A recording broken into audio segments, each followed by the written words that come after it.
Hi, ಎಲ್ರಿಗೂ welcome to ಅವಕಾಶ study circle. ಇವತ್ತಿನ ಟ್ರಿಕ್ ಏನಂತಂದರೆ, ಎನಿ ನಂಬರ್ ಡಿವೈಡ್ ಬೈ 11. ಯಾವುದೇ ಸಂಖ್ಯೆನ 11ರಿಂದ ಭಾಗಲೇ ಮಾಡೋದು ಯಾವ ಥರ ಅಂತ ಈಸಿಯಾಗಿ ನೋಡೋಣ. ಯಾವುದೇ ಸಂಖ್ಯೆನ 11ರಿಂದ ಭಾಗ ಮಾಡೋದು ಯಾವ ಥರ ಈಸಿಯಾಗಿ ಅಂತಂದರೆ, ಫಸ್ಟ್ ನಂಬರ್ನ ಅದೇ ಥರ ಬರ್ಕೊಳ್ತೀವಿ. ಫಸ್ಟ್ ಯಾವ ನಂಬರ್ ಇರುತ್ತೆ ಅದು ಬರ್ಕೊಳ್ಳಿ. ನೆಕ್ಸ್ಟ್ ಸೆಕೆಂಡ್ ನಂಬರಿಂದ ಈ ಫಸ್ಟ್ ನಂಬರ್ನ ಮೈನಸ್ ಮಾಡಿ, ಸಬ್ಸ್ಟ್ರಾಕ್ಟ್ ಮಾಡಿ. 9ರಲ್ಲಿ 6 ಕಳೆದ್ರೆ ಎಷ್ಟು? 3.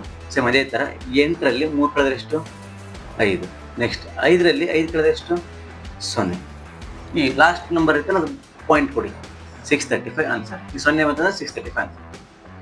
ಸೇಮ್ ಇದೇ ಥರ ಇದನ್ನು ಫಸ್ಟ್ ನಂಬರ್ ಯಾವುದಿದೆ? 4 ಇದೆಯಲ್ಲ, 4ನ ಬರೆಯಿರಿ. 5ಅಲ್ಲಿ 4 ಕಳೆದ್ರೆ ಎಷ್ಟು? 1. ಸೇಮ್ ಅದೇ ಥರ 6 ಮೈನಸ್ 1 ಎಷ್ಟು? 5. ಸೇಮ್ 7 ಮೈನಸ್ 5 ಎಷ್ಟು? 2. ಒಂದು ಪ್ಲೇಸ್ ಬಿಟ್ಟು ಪಾಯಿಂಟ್ ಕೊಡಿ. 415.2. ಇದನ್ನು ಸೇಮ್ ಅದೇ ಥರ ಕಮೆಂಟ್ ಮಾಡಿ ಎಲ್ಲರೂ. Thank you.